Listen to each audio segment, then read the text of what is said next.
Vijay sir தான். ஆமாம். மாநாடு சமீபத்தில் நடந்து முடிஞ்சிருக்கு. ஆமாம். ஸோ கலப்பை ஏற்கனவே தேர்தலில் நின்றுச்சு. ஆமாம். ஆட்சியில் பங்கு வர சொல்லியிருக்காரு. கலப்பை கேட்குமா? அதான் நான் சொல்கிறேன்ல சார், இன்றைக்கி சூழ்ச்சியும் துரோகங்களும் கலியுகத்தில் சூழ்ச்சியும் துரோகம் தான் அதிகமாக இருக்கும் சார். அதாவது ஒரு ஒரு ஊசிக்குள்ளே கிருஷ்ணர்கிட்ட வேலை பார்த்தவர் கடைசியில் இறக்குற தடவையில் கிருஷ்ணர் இருக்கிற தடவையில் அவர் கூட இருந்த மெய்காப்பாளன் கேட்டிருக்கான், எனக்கு உனக்கு என்ன வேணும்னு கேட்டிருக்காரு கிருஷ்ணர். ஒரு பாயிண்ட்டு தான், என்ன வேணும்னு கேட்டிருக்கான உடனே எனக்கு எதுவும் வேண்டாம், கலியுகம் எப்படி இருக்கான்னு கேட்டிருக்காரு. அதுக்கு அவர் ஒரு பாயிண்ட் மட்டும் சொல்லியிருக்காரு, ஊசிக்குள்ளே யானை போயிடும் ஆனால் நூல் போகாது அப்படின்னு சொல்லியிருக்காரு. அது என்னென்னா, எவ்வளவு கெட்ட சக்திகள், எவ்வளவு துரோகங்கள், தப்பு பண்ணுறவங்கெல்லாம் அந்த தப்பான செயல்கள்லாம் காதுக்குள்ளே அழகாக வந்துடும். ஆனால் நல்லது பண்ணுறத இப்போ நான் கலப்பை மக்களுக்கு மூலமாக 40 பள்ளிக்கூடங்கள், அரசு பள்ளிகள், 40 கலையரங்கங்கள் கட்டி கொடுத்துருக்கேன். அது எந்த அளவுக்கு வெளியே தெரியும்? ஆனால் சாதாரண ஒரு நடிகர்களோ ஒரு நடிகையோ எங்கேயோ போய் நின்று 2 நோட்டை கொடுத்து அதை பண்ணிட்டாங்க இதை பண்ணிட்டாங்க, அத்தனையிலும் தலைப்புச் செய்திகளாகும். அவர் சொன்னது எவ்வளவு புரியுதுங்கிறவங்களுக்கு தெரியும். இன்றைக்கி நல்லவங்க வல்லவர்கள் ஏதாவது செய்யலான்னா அதுக்கு பேக்ரவுண்டு தேவை இருக்குது, கட்சிகள்னு தேவை இருக்குது, பெரிய கோரி முதலாளிகள் 100 கோடி 1000 கோடி வச்சுருக்கவங்க, நடிகர்கள், அடுக்குமொழி பேசுகிறவங்க, இப்படி பல தேவைப்படுது. என்ன மாதிரி கலப்பை மக்களுக்கு எப்படி சார் சேர்ப்பாங்க? செல்வகுமார் சார், விஜய் சாரோடைய ஆரம்ப கால வளர்ச்சிக்கு நீங்கள் தான் கூட இருந்தீங்க. ஆமாம். அவரோட ரசிகர் மன்றத்தை நீங்கள் அவ்வளோ கஷ்டப்பட்டு வளர்த்தீங்க. நீங்களும் சரி அவங்க அப்பாவும் சரி. இன்னைக்கு அவ்வளோ பெரிய அரசியல் கட்சி பண்ணும்போது நீங்களும் கூட இல்லை, அவங்க அப்பாவும் அந்த அரசியல் கட்சியில் இல்லை. உங்கள் 2 பேரையும் பிரித்தது யார், என்ன காரணம்? அதான் ரொம்ப நாளமாக இன்டெரக்டாக தான் சொல்லிட்டு இருக்கேன். டைரெக்டாக சொல்லுங்களேன். சதிகள் தான் வெற்றி பெறும். அதான் பல இடங்களில் சதிகள் வெற்றி பெறும் சார், சூழ்ச்சிகள் வெற்றி பெறும். இப்போ அவங்க அப்பா அவருக்கு யார் இருக்கா சொல்லுங்கள்? சந்திரசேகருக்கு யார் இருக்கா? அவர் பையனை தவிர இன்னொரு பொண்ணு இருந்தால் கூட பரவாயில்ல, ஏதோ அவங்க கொடுத்தா அந்த பிரிவினைகள் வரக்கு வாய்ப்புகள் இருக்குது, ராமதாஸ் ஃபேமிலியில் நடக்கிற மாதிரி.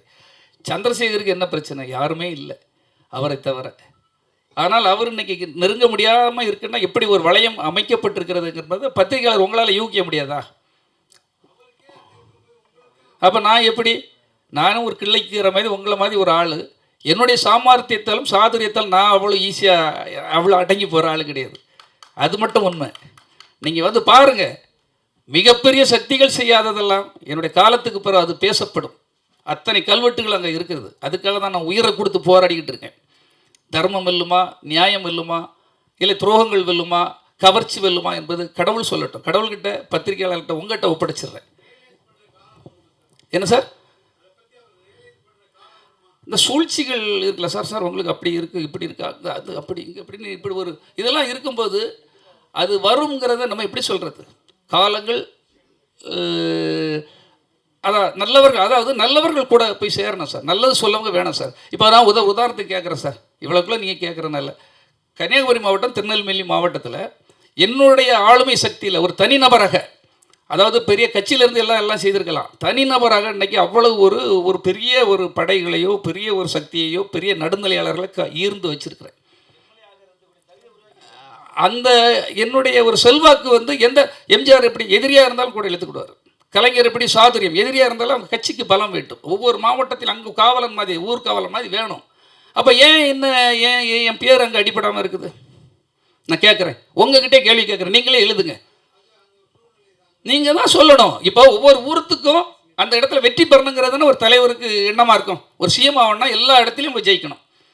அப்போ கன்னியாகுமரி மாவட்டத்தை பொறுத்த மட்டும் திருநெல்வேலி மாவட்ட எல்கைகள் எல்லாம் என்னுடைய செயல்களும் திட்டங்களும் அங்கே மிகப்பெரிய அளவில் கொண்டு சேர்த்துருக்கேன். வெறுமனே அவர் அப்படி பண்ணிடுவார், இப்படி பண்ணிடுவார், வந்தால் பண்ணுவாருங்கல்ல, செய்து காட்டியாச்சு. எந்த ஒரு அரசியல் பின்னணியும் இல்லாமல், படைபலமும் இல்லாமல் செய்து காமிச்சாச்சு. அவர் சொன்னார்ல, வள்ளலார் அவங்க பேரவை தலைவர் இருக்கார், அவர் சொல்கிறார், நான் சொல்லலை. நீங்கள் எல்லாருக்கிட்டையும் போய் கேளுங்க அங்கே போய். அப்போ என்ன மாதிரி ஒருத்தரை பயன்படுத்தணும் பிற கட்சிகள்லாம் விரும்புகிறாங்க.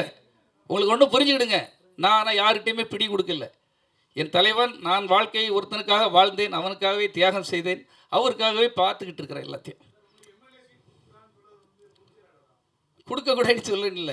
ஏன் இப்போ எல்லாத்தையும் தேடி போகிறீங்க இல்லையா? நான் இப்போ கேட்குறேன் சார், தமிழா பாண்டியன் எழுதுறாரு, பத்திரிகையில் பேசுகிறாரு. பிடி செல்வகுமார்ங்கிறவர் இருக்கும்போது தான் நம்பர் 1ல் அவர் வந்தார். ஏஆர் ரஹ்மான் நம்பர் 1ல் வந்தார். விஜய் ஆண்டனி பெரிய ஹீரோ ஆனார், விஜய் சேதுபதி ஹீரோ ஆனார், பிடி செல்வகுமார் இருந்தார். வியூகம் வகுப்பதில் பிடி செல்வகுமாரோட பெரிய ஆளாக ஒரு பிரசாந்த் கிஷோர், பீகாரில் டெபாசிட் இழக்கிற ஆளை கொண்டு 10,000 கோடியை கொடுத்து அவனை கொண்டு சேர்க்குறீங்க வியூகம் வகுக்கணும் அப்படின்ட்டு.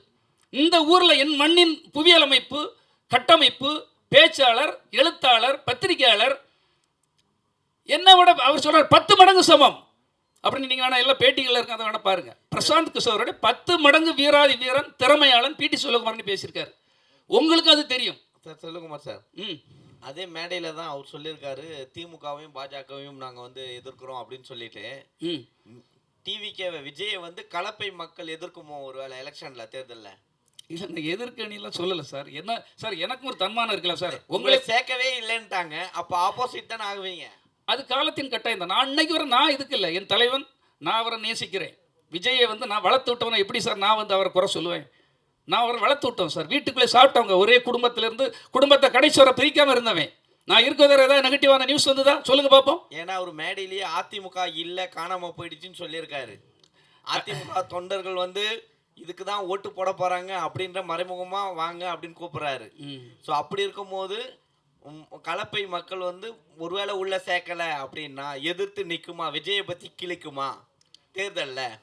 சார், தேர்தலில் வந்து இன்னைக்கு வரை நான் முடிவு எடுக்க முடியாத சூழலில் தான் இருக்கேன். தேர்தல் நிற்காம கூட போகலாம். ஆனால் கண்டிப்பாக நான் நிற்பேன். ஏன்னா என்னுடைய மக்கள் அனைவரும், அதாவது நீ வந்து அதிகாரம் இல்லாமல் இவ்வளவு செய்கிற, நீ அதிகாரத்துக்கு வந்தால் பிடி செல்வகுமார் என்ன செய்வார், அவருடைய ஆளுமை என்ன அப்படின்னு அந்த மக்கள் பேச ஆரம்பிச்சிருக்காங்க. நம்மளை கண்டிப்பாக வரணும்னு எல்லாரும் விரும்புகிறாங்க. ஆனால் நான் வாரேன், என்னையும் சேர்த்துடுங்க. ஏன்னா விஜய் சாரை பற்றி உங்களுக்கு தெரியும். அவருடைய வளர்ச்சிக்கும் அவருடைய அந்த ஏற்றத்துக்கு நான் ஒரு காரணமாக இருந்தது. என்னுடைய முதல் தளபதி அவர் தானே சொல்லி சந்திரசேகரும் பேசியிருக்காங்க, விஜயும் பேசியிருக்காங்க. எல்லா மேடைகளும் உங்களுக்கு தெரியும். 9 ஒரு மேடையில் முதல் எல்லா மேடைகளிலும் பேசியிருக்காங்க. அப்போ அந்த முதன்மை தளபதி ஏன் வீழ்த்தப்படுகிறான்? சரி, இன்னைக்கு வர நான் என்ன அப்படி தப்பு பண்ணிட்டேன்? பத்திரிகையாளர் உங்களுக்கு எல்லாருக்கும் தெரியும். எங்கேயா நான் அவ்வளோ பெரிய ஒரு ரவுடியா, இல்லை தவறானவனா, இல்லை ஏதாவது தப்பு பண்ணுறவனா தெரியாது இல்லையா? சரி, நான் தப்பே பண்ணியிருக்கேன் சார், என்ன மன்னிக்க கூடாதா? அப்படி என்ன தப்பு பண்ணிவிடுவேன்? ஒரு படம் ஃபெயிலியர் ஆகி போச்சு சார். சரி, என்ன ஏன் மன்னித்து ஏன் உள்ளே எடுக்கக்கூடாது? எம்ஜிஆர் எத்தனை வரை மன்னிச்சிருக்காரு, ஜெயலலிதா அம்மா எத்தனை வரை மன்னிச்சிருக்கிறாரு, கலைஞர் எத்தனை வரை மன்னிச்சிருக்கிறாரு. என்ன ஏன் மன்னிச்சு எடுக்கக்கூடாது? கடைசி வரை அதை எதிர்பார்த்துட்டு இருக்காங்க. நான் என்ன தப்பு பண்ணேன்னு எனக்கே தெரியல. அப்படியே தவறு பண்ணியிருந்தால் கூட நான் மன்னிப்பு கேட்க தயாராக இருக்கிறேன். ஏன் நீங்கள் எனக்கு மன்னிப்பு தரக்கூடாது? என்ன மாதிரி ஒரு வீரனை இழக்க ஏன் நீங்கள் விரும்புகிறீர்கள்? நான் எதிர்கூடாரத்தில் போய் அங்கே பணியாற்ற எனக்கு பிடிக்கல. என்னை கூப்பிட்டுட்டு தான் இருக்காங்க. 3 கட்சியிலுமே என்னை கூப்பிட்றாங்க. அதுதான் உண்மை. கன்னியாகுமரி மாவட்டத்தில் தொகுதி அதை உளவுத்துறை ரிப்போர்ட் என்ன சொல்லியிருக்குன்னா, ஒரு பத்திரிகையில் எழுதியாச்சு, கலப்பை மக்கள் இயக்கம் பிடி செல்வகுமாருடைய ஆதரவு இல்லாமல் எந்த கட்சியும் அங்கு வின் பண்ண முடியாதுன்னுட்டு புள்ளி உரத்தோட போட்டு விட்டாச்சு. சரி, ஏன் என்ன எடுக்க உங்களுக்கு என்ன தயக்கம்? யார் தடுக்கிறாத? எதிரியாக இருந்தால் கூட ஒரு செந்தில் பாலாஜி ஏன் அதிமுகவில் இருக்கவர் டிஎம்கேல எடுக்கிறாங்க, டிஎம்கேல இருக்கிறவர் ஏன் ஏடிஎம்கேல எடுக்கிறாங்க, ஏடிஎம்கேல இருக்கிறவங்க ஏன் பிஜேபியில் எடுக்கிறாங்க? திறமையாளர்களோ யாரோ ஒருத்தன் அந்த தொகுதியில் வில்லனாக இருக்கவன், சாமர்த்தியம் உள்ளவனை எடுக்கிறது தான் சாதுரியம். ஏன் என்ன எடுக்க உங்களுக்கு தயக்கம்? சார், இப்போ என்ன சார், இப்போ எப்பவுமே நீங்கள் வந்து இப்போ ரொம்ப காலத்துக்கு முன்னாடியிலேருந்து விஜய் ரசிகர் மன்றத்தை வந்து கட்டுக்கோப்பாக வச்சுருந்தீங்க, நீங்களும் உங்கள் அப்பாவும் சேர்ந்து. இப்போ வந்து அந்த கட்டுக்கோப்பு இருக்கா? இப்போ வந்து நீங்களே பார்ப்பீங்க சோஷியல் மீடியாவில் எல்லாரும் சொல்கிற விஷயம் தான், அவங்க ஒரு கட்டுக்கோப்பை கிடையாது. எது சொன்னாலும் மீறி அந்த ரேம்ப் வாக்கில் ஏறுவாங்க. என்ன பெண்களை வந்து மாநாட்டை கூட்டின்னு வரக்கூட சொன்னால் கூட கூட்டின்னு வராங்க, குழந்தைங்களும் கூட்டின்னு வராங்க. அதெல்லாம் எப்படி பார்க்குறீங்க சார்? நான் தான் சொல்கிறேன் தலைவனோட சார். இது நீங்கள் தம்பி, நம்ம வந்து என்னுடைய பார்வை வேற, உங்கள் பார்வை வேற, அவர் பார்வை வேற. என்னுடைய பார்வையாக இருந்திருந்தா நான் ஒழுக்கத்தோடு ஒரு உதாரணத்துக்கு சொல்கிறேன் தம்பி. ஒரு நிமிஷத்தை கேளுங்க. விஜய் அவங்க தந்தையார் ஒரு ரொம்ப சிக்கனமானவர், உங்களுக்கு தெரியும். அப்போ வந்து விஜய் வந்து ஏதாவது நாங்கள் அப்போவே ஒரு இயக்கம் தொடங்கலான்னு, கலப்பை மக்கள் விஜய் மக்கள் இயக்கம் தொடங்கலான்னு சொன்ன உடனே மாநாடு போடணுங்க. மாநாடு போடுறதுக்கு பட்ஜெட் இல்லை. நேர ஆஸ்கார் ரவி வந்து ஆடியோ ரிலீஸ் பண்ணனார். அப்போ பாருங்கள் என்ன சாதுரியம் என்று பாருங்கள். ஆடியோ ரிலீஸ் பண்ணுறோன்னா எவ்வளோ சார் பட்ஜெட்டுன்னு? 1.5 லட்சம் அப்படின்னாரு. சார், ஒரு 3 லட்ச ரூபா தர முடியுமா அப்படின்னு. என்ன எதுக்கு அப்படின்னாரு. நான் ஒரு திறந்த வெளியில் கிட்டத்தட்ட ஒரு 2-3 லட்சம் வரை கூட்டுறேன், ரசிகர்கள் பப்ளிக்கை கூட்டுறேன். ஒரு மாநாடு மாதிரி ஆக்கி அங்கே ரிலீஸ் பண்ணுவோம் ஆடியோவை. வேலாயுதம் படம் அப்படி தான் ரிலீஸ் பண்ணேன். ஒரு மாநாடு நடக்கிறது, 5 பைசா ஒரு ஹீரோவுக்கு செலவு கிடையாது. ஒரு இடத்த கிரவுண்டை ஃப்ரீயாக வாங்குற சிஎஸ்ஐ கிரவுண்டு, அப்படியே அந்த லெட்டர் எடுத்துகிட்டு போய் அப்படியே கமிஷனர்கிட்ட போய் பெர்மிஷன் வாங்குறேன், எல்லாம் செக்யூரிட்டியும் கரெக்ட் பண்ணுறேன். ஒரு ஆள் கிடையாது என் கூட. நான் எதுக்கு சொல்கிறேன்னா, நான் என்ன செய்தேங்கிறத சொல்கிறேன் தம்பி. இது வந்து ஒரு இப்படி அவருக்கு சாதுரியமாக வேலை பார்ப்பதற்கு தெரியணும்ல. எல்லாமே கொஞ்சம் கொஞ்சமாக உங்களுக்கு தெரியணும். நான் என்ன செய்திருக்கேங்கிறது உங்களுக்கு தெரியணும் சார். கட்டுக்கோப்பாக இருக்காங்க இல்லைங்கிறத நான் சொன்னாம எனக்கு திரும்ப அவருக்கு எனக்கு இதை பிரச்சனையை உருவாக்க நீங்கள் பிளான் பண்ணுறீங்க சார். சார் எங்க சார்? திரும்ப இப்போ சார் பெரும்பாலும் மக்கள் நாம பத்திரிகையாளர் இல்லை பிடி செல்வகுமார் சார், அதான் நீங்களே பெரும்பாலும் பார்த்தீங்க. மக்கள் நல பணிகள்லாம் பார்த்தீங்கன்னா ஒரு இயக்கம் ஆரம்பிக்கப்படும், ஒரு அமைப்பு ஆரம்பிக்கப்படும், ஒரு கட்டத்தில் பார்த்தீங்கன்னா ஆட்சி அது கைப்பற்றணும், அதிகாரத்தை கைப்பற்றணும் அப்படின்னு அரசியல் கட்சியாக மாறும். ஸோ இந்த கலப்பை இயக்கம் ஒரு கட்டத்தில் அரசியல் கட்சியாக மாறுமா? கண்டிப்பாக அரசியல் இயக்கமாக மாறும். அதுக்குள்ள எல்லா இதுவும் என்கிட்ட இருக்குது. துணிச்சல் இருக்குது. நான் சொல்கிறேன் இல்லையா, வீழ்ந்து போயின்னு சொன்ன அந்த பீனிக்ஸ் பறவை வந்து உங்களுக்கு உதாரணமாக சொன்னேன். பத்திரிகையாளர்கள் யாரும் அவ்வளோ ஈஸியாக எல்லாருக்குள்ளேயும் உங்களுக்குள்ள திறமை உண்டு. நான் ஒரு பத்திரிகையாளன், எப்படி என்ன வீழ்த்த முடியும்? தனிநபராக தானே போராடிட்டு இருக்கேன். இப்போ யாருடைய பேக்ரவுண்டில் நான் பண்ணிட்டு இருக்கிறேன் சொல்லுங்க பார்ப்போம். தனிநபர், இது தனிநபரின் படை. என்கிட்ட வேணால் கொஞ்சம் படையாக இருக்கலாம், ஆனால் நிச்சயமாக அது வந்து மிகப்பெரிய அளவில் நீங்களே பேசுகிற அளவு உங்கள் கை அப்படி எழுதுக்கு வரும். இப்படி ஒருத்தன் இருந்திருக்காங்கிற வரலாறு என்னன்னா தெரிஞ்சே சிலவங்க தப்பு பண்ணுவாங்க. இவரை இப்படி நம்ம போயிட்டா அவங்களுக்கு அவங்க இது போயிடும். ஒன்று அதான். இப்போ நம்மளை மாதிரி ஒரு சிந்திக்க தெரிஞ்சவன், நல்லா பேச தெரிஞ்சவன், உண்மையை சொல்ல தெரிஞ்சவன், கட்டுக்கோப்பா கட்டமைப்பை உருவாக்க தெரிஞ்சவன். கட்டமைப்பை நம்ம தானே உருவாக்கணும். இப்போ இந்த 4-5 வருடமா என்ன அவர் மேலே போயிட்டாரு, அதை அறுவடை செய்வதற்காக வரப்பட்டவர்கள். பறவைகள் அங்கே தண்ணீரோ அங்கே எல்லாம் வற்றி போயிட்டா அற்ற நீர் பறவை போல் அவ்வளோ பறந்து போயிடும். நாங்கள்லாம் எல்லா கஷ்டத்திலையும் நின்றவங்கள். எத்தனை பிரச்சனைகள் இருந்தாலும் காவலன் படத்தில் 1000 பிரச்சனைகள், ஆளுங்கட்சினால அத்தனை பிரச்சனைகள். ஒரே ஒரு ஆளை என்ன மட்டும் தான் விடுவாங்க. முன்னில் நில்லு, கர்ணன் மாதிரி நில்லுன்னு என்ன தான் விடுவாங்க, நான் தான் நிற்பேன். அது படம் ரிலீஸாக இருந்தாலும் சரி, படத்துக்கு பிரச்சனையாக இருந்தாலும் சரி, ஒரு தோல்வி படத்துக்கு பிறகு ஒரு டிஸ்ட்ரிபியூட்டர்கிட்ட பேசதாக இருந்தாலும் சரி, எதுவாக இருந்தாலும் அங்கே நின்றவன் பிடி செல்வகுமார் தான். இப்போ நம்ம வந்து கண்டிப்பாக அவர் ஒரு காலகட்டத்தில், எந்த காலகட்டத்திலேயாவது ஒரு காலகட்டத்தில் எல்லாருக்கும் எல்லாரும் தேவை தானே. நம்ம ஒன்றும் தேவதூதர்கள், நம்ம எல்லாம் உச்சத்திலிருந்து கீழே குதித்தவர்கள் அல்ல. அது என்னைக்காவது எல்லாருக்கும் தெரியும். இல்லை கூட இருப்பவர்கள் ஏதாவது மாறுவாங்க, அந்த மாற்றங்கள் நிகழும்போது நிச்சயமாக நம்ம அவங்க கூட பயணப்படுவோம் என்பது தான் என்னுடைய எண்ணம். ஆமாம்.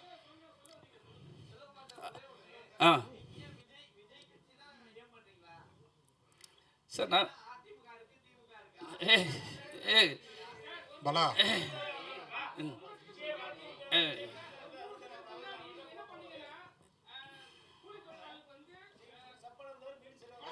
இல்லை என்ன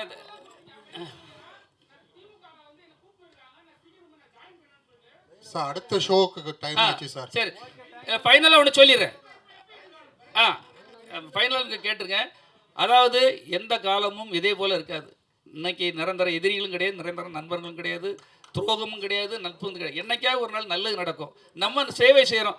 அப்படி இல்லை என்றால் கூட காலம் தீர்மானித்தால் தனித்து நின்று கூட கண்டிப்பாக நான் ஜெயிப்பேன். அந்த நம்பிக்கை எனக்கு இருக்கிறது. எது வேணாலும் செய்வேன்.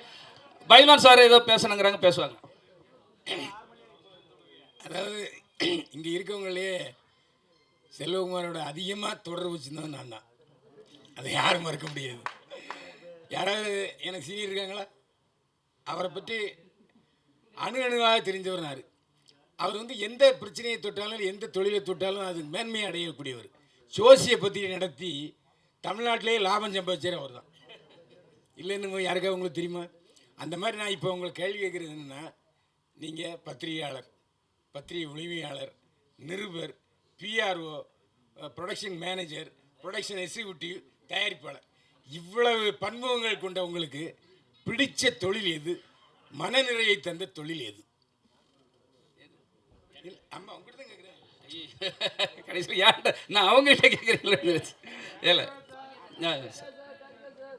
எனக்கு பிடித்த தொழில் இப்பவும் சொல்கிறேன் சார்.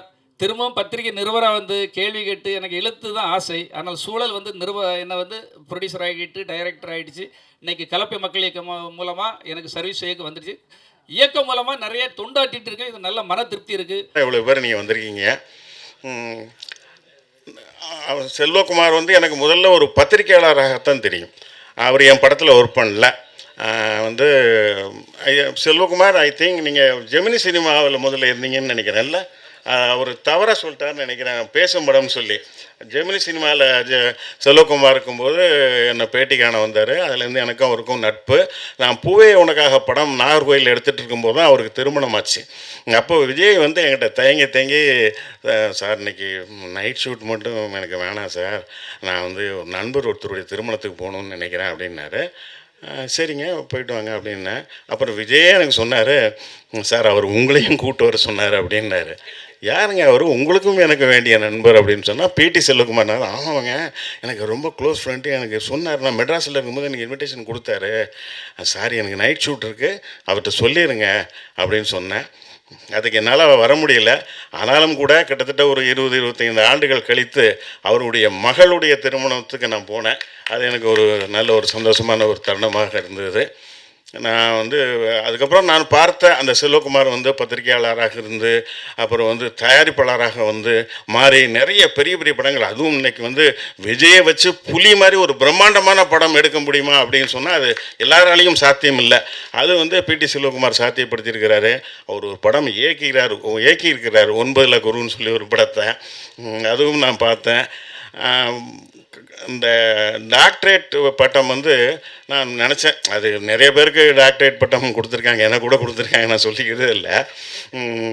இவருக்கு சரி அது ஒரு பெரிய இதாக இல்லை, எனக்கு தோணலை. ஆனால் அங்கே வந்து பார்க்கும்பொழுது தான் தெரியுது, அவர் அந்த வள்ளலார் சாமிகளுடைய அந்த இயக்கத்தை சேர்ந்து அவர் சொல்லும் பொழுது தான் தெரியுது அந்த கலப்பை இயக்கம் எவ்வளோ ஒரு சக்தி வாய்ந்த இயக்கம், அது எவ்வளோ நல்லது பண்ணிக்கிட்டு இருக்கு, எவ்வளவு கல்லூரிகளில் ஒரு அரங்கங்களை கட்டி கொடுத்துருக்காருன்னு பார்க்கும்போது எனக்கு ரொம்ப வியப்பாக இருக்குது. ஒரு மனிதனாக அவர் ஜெயிச்சிருக்கிறாரு. நிச்சயமாக நான் அதை வந்து பாராட்டுவேன். அதாவது எல்லாரும் சொல்லுவாங்க 16 பெற்று பெருவாழ்வு வாழ்க அப்படிம்பாங்க. அதாவது 16 வகையான செல்வங்கள், அதுதான் அதுக்கு அர்த்தம். அன்பு, புகழ், செல்வம், அந்த மாதிரி ஒரு 16 வகையான செல்வங்கள் சேர்ந்தது தான் அது. அது அவருடைய பேர்லேயே இருக்குது, செல்வகுமார்ன்ற பேர்லேயே இருக்குது. அதனால் நான் தனியாக வந்து 16 பெற்று பெருவாழ்வாள்னு சொல்ல வேண்டாம். அவருடைய இந்த நற்செயல்கள் வந்து தொடர்ந்து செய்யட்டும். அவருக்கு என்னுடைய வாழ்த்துக்கள். நேரமின்மை காரணமாக நான் புறப்படுறேன். நன்றி, வணக்கம். இன்றைக்கி டாக்டரேட் பட்டம் வந்து பிடி செல்வகுமார் சாருக்கு வந்து கிடச்சிருக்கு. அது என்ன சொன்னாங்கன்னா, அவங்களுக்கு அது ஆனர் இல்லை, டாக்டரேட் பட்டத்துக்கு வந்து அது ஒரு ஆனர். ஏன்னா அது வந்து பிடி செல்வகுமார் சாருக்கு வந்து கிடச்சிருக்கு. ஸோ சார், நான் உங்களை வாழ்த்துறேன் அந்த விஷயத்துக்காக. இங்கே வந்து மேடையில் உட்காந்துட்டு இருக்கிற எல்லா ஜாம்பவான்கள் நிறைய விஷயங்கள் அவங்கள நிறைய கிரேட் லெஜெண்ட்ஸோட கம்பேர் பண்ணாங்க. பட் பிடி செல்வகுமார் சார் வந்து நீங்கள் யாரோடய வந்து கம்பேர் பண்ண முடியாது. ஏன்னா அப்படிப்பட்ட ஒரு ஆள் அவங்க.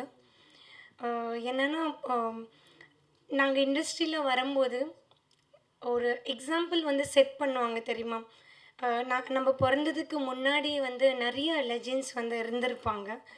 ஸோ அவங்க எல்லாம் நம்ம பார்க்குறோம், லைவாக கூட நம்ம ஷூட் பண்ணிகிட்டு இருக்கும்போது பார்த்துட்ருப்போம். பட் செல்வகுமார் சாரை வந்து நாட் ஒன்லி நான் சினிமாவில் அவங்க லெஜெண்டாக இருக்காங்க, ரியல் லைஃப்லேயும் அவங்க ஒரு லெஜெண்டாக இருக்காங்க. அவங்கள நான் ரொம்ப பியூட்டிஃபுல்லாக எம்ஜிஆர் சார் கூட வந்து கம்பேர் பண்ணுவேன். என்னென்னா அவங்களோட இதயம் வந்து, அவங்க ஹார்ட் வந்து எம்ஜிஆர் சார் மாதிரி, அண்ட் அவங்களோட பாடி வந்து இட்ஸ் லைக் பிடி செல்வகுமார் சார் மாதிரி. எம்ஜிஆர் சாரை வந்து நாங்கள் யாருமே வந்து பார்க்கல, பிகாஸ் நான் பிறக்கிறதுக்கு முன்னாடியே இன்னமும் நம்ம ஹார்ட்டில் வந்து அவங்க இருந்துகிட்டே இருக்காங்க, தலைவர் வந்து. பட் ஒருத்தங்க அந்த ஈக்குவலாக அவங்கள கம்பேர் பண்ண போனோன்னா ஐ திங்க் பிடி செல்வகுமார் சார் வந்து அப்படி இருப்பாங்க.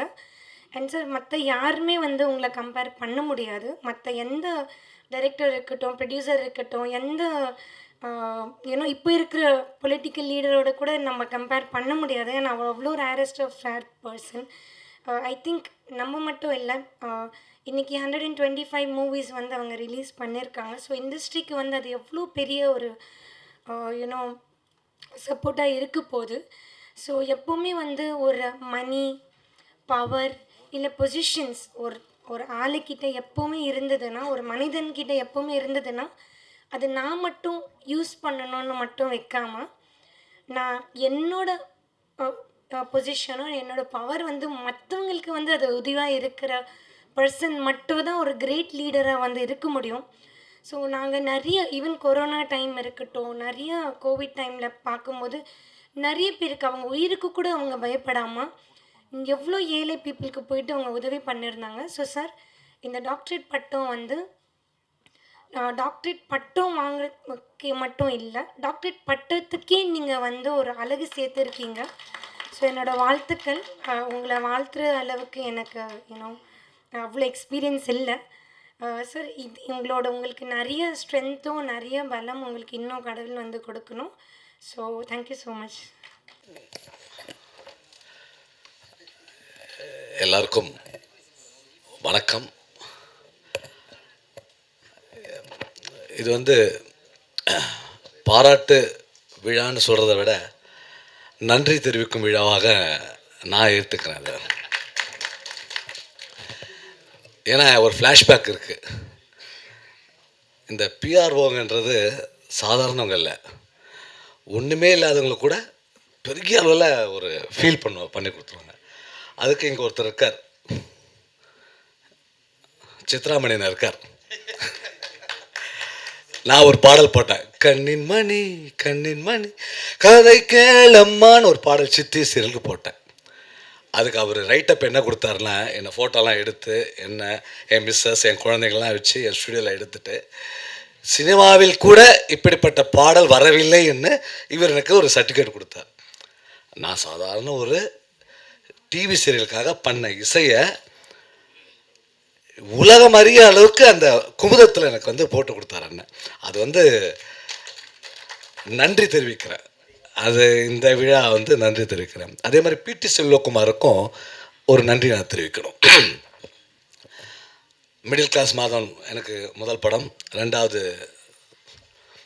விக்ரம் நடித்த கிங்கு, மூணாவது அது 2 படம் சரியாக போல், மூணாவது திருடா திருடி செம்ம ஹிட் ஆகிடுச்சு. எங்கள் மலேசியாவில் கிட்டத்தட்ட மாதத்துக்கு 2 ஷோ ஆஸ்ட்ரோ வானவில்ல நடந்துகிட்ருக்கோம். பயங்கர பிஸியாக இருந்துகிட்ருக்கேன். அப்போ வந்து எனக்கு வந்து ஒரு படம் வாய்ப்பு வருது. பேரரசு வந்து இன்ட்ரடியூஸ் பண்ணுறாங்க. அந்த படத்துக்கு வந்து தினாவை போடலாமான்னு ஆர்பி சௌத்ரி சார் சொல்கிறார். ஆனால் அங்கே ஆசிலேஷன் இருக்குது.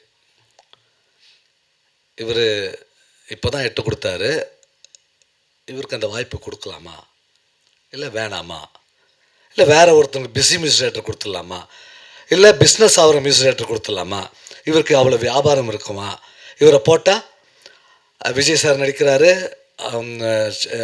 சௌத்ரி சார் படம் சூப்பர் குட் ஃபிலிம், பெரிய பெரிய ஆர்டிஸ்ட் நடிக்கிறாங்க, இதில் இவரை போட்டால் வேல்யூ பண்ண முடியுமான்னு எல்லாருக்கும் சந்தேகம். எல்லாருக்கும் ஒரு கான்ஃபரன்ஸே நடக்குது. நான் வெளில கம்போஸ் பண்ணிகிட்ருக்கேன், ஒரு பெரிய கான்ஃபரன்ஸ் நடக்குது. இது வேணுமா வேணாமான்னு போது அப்போது செல்வகுமார் தான் என்னை வந்து கண்டிப்பாக இது தினா தான் போடுங்க, அவரை ஹிட் பண்ணுறது என் பொறுப்புன்ட்டார் அவர். அதே மாதிரி ஒரு பாட்டு பண்ணேன், நீ எந்த ஊரு நான் எந்த ஊரு முகவரி தேவையில்லைன்னு ஒரு பாடல் பண்ணேன். எனக்கு த்ரோட்டு கொஞ்சம் சரியில்லை, நல்லா அந்த பாடல் பண்ணேன். இந்த பாடல் கேட்குறது விஜயை கூப்பிட்டு வரணும். யார் கூட்டுறது? இவர் தான் கூட்டுறணும். ஷூட்டிங் நடிக்கிறார். நான் செல்வகுமார் சார் கொஞ்சம் கூப்பிட்டு இந்த பாட்டு ஓகேவா இல்லையான்னு கேளுங்க, ஸோ கூட்டுவாங்க சார், என் ஸ்டுடியோ கூட்டான்னு இவருக்கு 10 வாட்டி ஃபோன் பண்ணுறேன். இந்த மனுஷன் எவ்வளோ பிஸியாக இருப்பாங்க. நான் வந்து ஒரு வளர்ந்து வர இசையமைப்பாளர், ஆனால் அந்த 10 ஃபோனை அட்டன் பண்ணாருங்க. அதுதாங்க அவருடைய சிறப்பு, மாண்பு. ஒருத்தங்க காத்துட்ருக்காங்களே, ஒருத்தங்க ஒரு வாய்ப்புக்காக காத்துட்ருக்காங்க, ஒரு பெரிய படம், அந்த பாடல் வந்து போய் சேரணும், பார்க்கலாம் இருங்க சார் நானே சொல்கிறேன்னு அசிஸ்டேட்டே பண்ணாமல் எந்த விதமான சார் வரும் சார் வெயிட் பண்ணுங்க சார் நீங்கள் சூப்பர் சார் என்ன ஏற்றி ஏற்றி ஏற்றி விட்டு நான் வேறு லெவலுக்கு போயிட்டுருக்கிறாரு. அதே மாதிரி விஜய் சார் வர்றார், வந்துட்டு பாட்டு கேட்குறாரு. பாட்டு கேட்டோடனே அவர் விஜய் சார் பற்றி தெரியுமே கொஞ்சம் சைலன்ஸ் விட்டார். எனக்கு டவுட்டு, இந்த பாட்டு பிடிக்கலையா? நான் செல்வாவை பார்க்குறேன், செல்வா அப்படி சொல்கிறார். பேரர் சார் இருக்கார், அவருக்கு டென்ஷன். அப்போது விஜய் சொன்னார், அதில் ஒரு வரி, உன்னை யாரோ பெத்திருக்க என்னை யாரோ பெத்திருக்க ஆனாலும் நீ நானும் அண்ணன் தம்பிடா. இப்படிப்பட்ட வரி வேறு எந்த பாட்டிலையும் அமையாது சார். இதில் ஒரு வரி மாற்றாமல் எழுதுங்கன்னாரு சார். இன்னைக்கு அவர் கட்சிக்கு கூட அந்த பாடலை போடுற மாதிரி 22 வருஷத்துக்கு முன்னாடி எடுத்த பாடல் இன்னைக்கு அது உபயோகமாகுதுன்னா அது செல்வகுமாருடைய மிகப்பெரிய பெருந்தன்மை தான் சொல்ல முடியும். அதே மாதிரி அவருக்கு குவாலிட்டி நான் சொல்கிறேன், இன்னும் 2 குவாலிட்டி தான், நான் பேச மாட்டேன். இவர் ஒரு பெரிய படம் எடுத்தார், புலின்னு ஒரு படம், அட்டர் பிளாஃபு சரியாக ஓடல. நாங்கள்லாம் கேட்குறோம், என்ன செல்வா இப்படி இப்படி ஒரு பில்டப் கொடுத்தீங்க, என்ன அது தேங்க்யூ பில்டப் கொடுத்தீங்களே, என்ன சரியா போலே.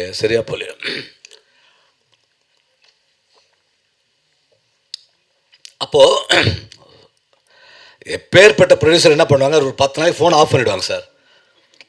இதுதான் சார் மென்டாலிட்டி. வீட்டில் பொண்டாட்டி திட்டினா கூட திரும்பி ஃபோன் அடிப்பா, அதுக்கு என்ன பண்ணோம், ஃபோன் ஆஃப் பண்ணி வச்சிருது. ஆனால் அவளை காக்க வைக்கணும்ல, அவளை ஒரு டெம்ப்ட் கொடுக்கணும்ல, இது எல்லா மனுஷனுக்கும் இருக்கிறது. சரி, தோல்வி அடைஞ்சிட்டாருல, ஃபோனை கட் பண்ணார் பார்த்தா ஃபோனை கட் பண்ணலங்க. இந்த மனுஷன் ஒவ்வொரு ஃபோனுக்கும் அட்டன் பண்ணிட்டு இருக்காருங்க. தோல்வி அடைந்த மனிதன் எதற்கும் பயப்படாமல் நான் இன்னும் வெற்றி அடைவேன் ஒரு நம்பிக்கையோடு காத்துட்டு இருந்த ஒரு மனுஷன் செல்வகுமார். அதுதான் அவருடைய மாண்பு. சரி, இது விடுங்க, இது ஓகே. இவர் வருவார், அப்படி ஏறுவார், இறக்குவார், இதெல்லாம் தெரிஞ்ச விஷயம் தான். இது எனக்கு அவர் மேலே எனக்கு ஒரு அன்பு மரியாதை இருக்கும். சிவந்தி ஆதித்தனார் கல்விக்கூடம், அது எவ்வளோ பெரிய இன்ஸ்டிடியூஷன். அந்த இன்ஸ்டிடியூஷன் 60-75 வருஷத்துக்கு முன்னாடி ஆரம்பிக்கப்பட்ட, அதனுடைய பிரான்ச்சஸ் எத்தனையோ இருக்குது. யாராவது நம்புவீங்களா? ஒரு 5 வருஷம் முன்னாடி அது முடங்கின மாதிரி இருந்துச்சு, டெட்லைனில் இருந்துச்சு சார். நிர்வாகம் சரியில்லையோ, சீர்கேடோ, இல்லை நிர்வாகத்தில் தலைவர்கள் மாற்றியதால் பிரச்சனையோ, இல்லை பணப்பிரச்சனை, என்னன்னு தெரியல. அது சிவந்தி ஆதித்யநாத் இன்ஸ்டிடியூஷன் ஆஃப் குரூப்ஸ் டோட்டலாகவே ஸ்தம்பித்து இருந்தது. அப்போ ஒரு தேர்தலில் இவர் போய், நான் இந்த பொறுப்பை ஏற்றுக்கிறேன், திரும்பியும் சிவந்தி ஆதித்யநாத் இன்ஸ்டிடியூஷனை பெரிய அளவுக்கு கொண்டு வருவேன்னு சொல்லிட்டு, இந்த வருடம் 2025 விண்ணப்பம், அதாவது ஸ்டூடெண்ட் விண்ணப்பம் திருநெல்வேலி ஹையஸ்டாக வந்திருக்குன்னா பாருங்கள் அவருடைய ஆற்றல்.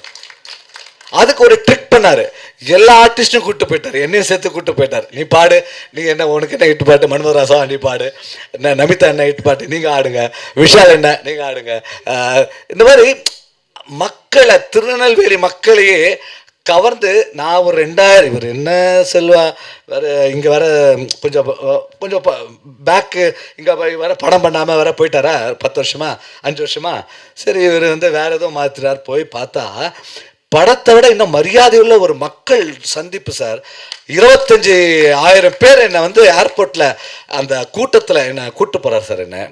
என்ன இசையமைப்பாளர் தினா உங்களை மகிழ்விக்க வரார் சொல்லி அந்த 25,000 பேரோட அந்த க்ரௌடில் என்னை கூப்பிட்டு போகிறார் செல்வகுமார். அப்போ தான் தெரிஞ்சது, பெருங்காயத்தோட மனம் என்றைக்கும் அழியவே அழியாது.